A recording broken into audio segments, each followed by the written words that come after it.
Sofi Mubarak bin Haji Abu Naim, Palimanan Barat, Gempol, Cirebon. Aldi Maulana bin Abdurrahim, Rawangsari, Pangkalan Lesung, Pelalawan, Riau. Dan Kamali Muhammad Syam bin Syamsuri, Pringgacala, Karangampel, Indramayu. Bismillahirrahmanirrahim.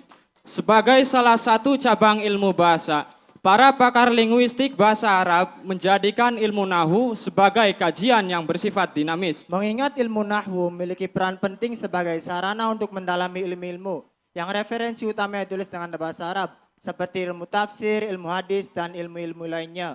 Menjamurnya fenomena lahan atau salah baca ini sudah terjadi di kalangan bangsa Arab dengan frekuensi tinggi. Terutama ketika bahasa Arab mulai merambah ke kawasan Ajam yang mengakibatkan timbulnya akulturasi bahasa yang saling mempengaruhi. Sehingga dikhawatirkan adanya kesalahan dalam membaca dan memahami Al-Quran. Hal ini menjadi cikal bakal munculnya ilmu nahwu. Sebagai bukti dikisahkan dalam kitab Fathur Rabbil Bariyah karangan Syekh Ibrahim Al-Baijuri. Pada masa Khalifah Umar bin Khattab suatu ketika datanglah seorang badui atau suku Arab pedalaman. Dia bertanya kepada para sahabat, siapakah yang mau membacakan untukku ayat yang pernah diturunkan oleh Allah kepada Muhammad? Maka salah satu di antara para sahabat menjawab dan melantunkan ayat Baro'ah. Annallaha bari'um minal musyrikina wa rasulih.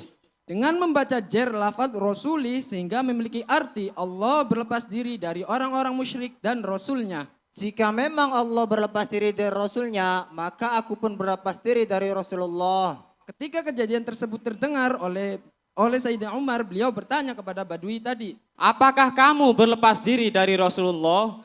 Ayat yang kamu dengar tidaklah demikian, wahai badui. Lantas yang benar itu seperti apa, wahai Amirul Mukminin? Yang benar, Annallaha bari'um minal musyrikina wa rasuluh. Dengan merofakan lafaz rasuluh sehingga memiliki arti Allah dan Rasulnya berlepas diri dari orang-orang musyrik. Peristiwa ini membuat Sayyidina Umar geram. Beliau takut keontentikan bahasa Arab menjadi pudar dan gagahnya bahasa Arab menjadi hilang. Hingga pada akhirnya beliau memberikan maklumat kepada para sahabat agar tidak membacakan Al-Quran kecuali orang yang memahami ilmu bahasa, serta beliau mengutus Abu Aswad Ad-Du'ali untuk mengarang ilmu nahwu. Dalam analisis kajian gramatika bahasa Arab, pada ayat tersebut terdapat lafaz yang akan kami uraikan dengan bertendensi pada kitab klasik Alfiyah Ibnu Malik yang berbunyi wajaizun raf'u kama atufan ala mansubi inna ba'da an tastakmila wa ulhiqat bi inna lakinna wa an min duni laita wa la'alla wa ka'an. Boleh merofan kalimah isim yang diatofkan terhadap maksudnya inna, yang mana inna dan ma'mulnya sempurna.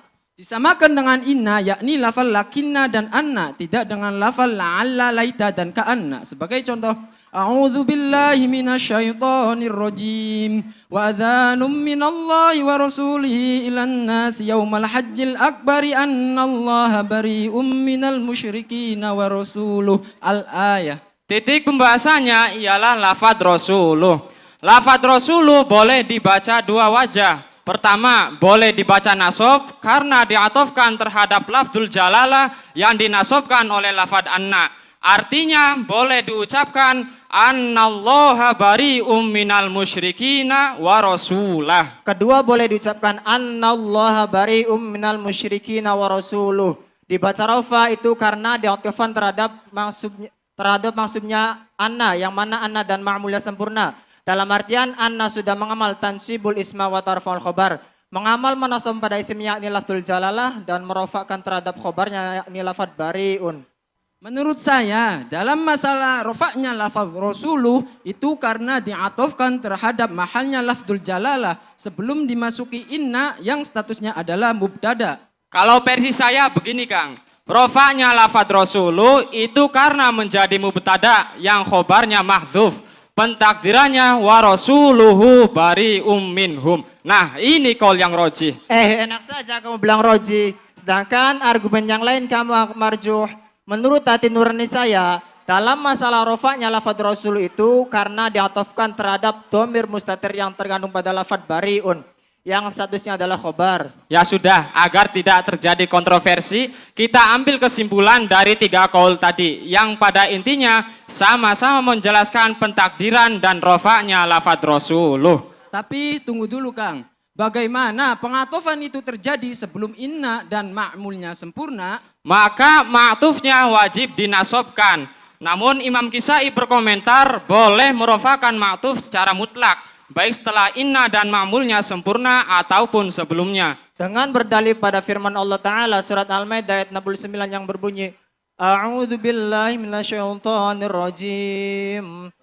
Innal ladzina amanu wal ladzina hadu was-sabiuna wan nasara man amana billahi wal yaumil akhir wa amila sholihan fala khaufun 'alaihim wa lahum yahzanun. Sesungguhnya orang-orang mukmin, Yahudi, kaum Sabi'in dan Nasrani, barang siapa di antara mereka beriman kepada Allah, hari akhir dan berbuat kebajikan, maka mereka tidak ada rasa khawatir dan mereka tidak pula bersedih hati. Sentralnya ialah lafad asobiuna. Lafad asobiuna merupakan kalimah isim yang dibaca rofa, sebab diatofkan terhadap mansubnya lafad inna. Padahal pada ayat tersebut, inna dan ma'mulnya belumlah sempurna. Dikutip dari kitab Al-Futuhatul Ilahiyah dikatakan belum sempurna karena dikutip dari kitab Al-Futuhatul Ilahiyah dikatakan belum sempurna karena inna hanya mengamal terhadap isimnya yakni lafad alladzina, tidak merupakan pada khobarnya, karena khobarnya itu mahdzuf. Pentakdirannya fala khaufun alaihim wala hum yahzanun. Oh, jadi begitu. Berarti lafad-lafad yang diatofkan terhadap mansubnya inna dan sebagian akhwatnya itu boleh dibaca rofa dan nasob. Ya memang semestinya begitu Kang, tapi harus sesuai dengan kaidah-kaidah yang telah dirumuskan oleh ulama. jika dikaji lebih dalam, pada pembahasan yang telah kami uraikan itu mengandung pendapat yang berbeda-beda. Meski begitu, perbedaan pendapat bukanlah hal baru, apalagi dianggap tabu. Perbedaan pendapat bukanlah laknat, tapi merupakan rahmat. Jangan sampai perbedaan menyebabkan pertengkaran karena semua dalam rangka mencari kebenaran. Allah Subhanahu wa taala berfirman, A'udzu billahi minasyaitonir rajim. Walau syaa rabbuka laja'alan nasa ummatan wahidah wala yazaluna mukhtalifin. Jikalau Tuhanmu menghendaki, tentu Ia akan menjadikan manusia umat yang satu. Akan tetapi mereka senantiasa berselisih pendapat. Sekian, terima kasih.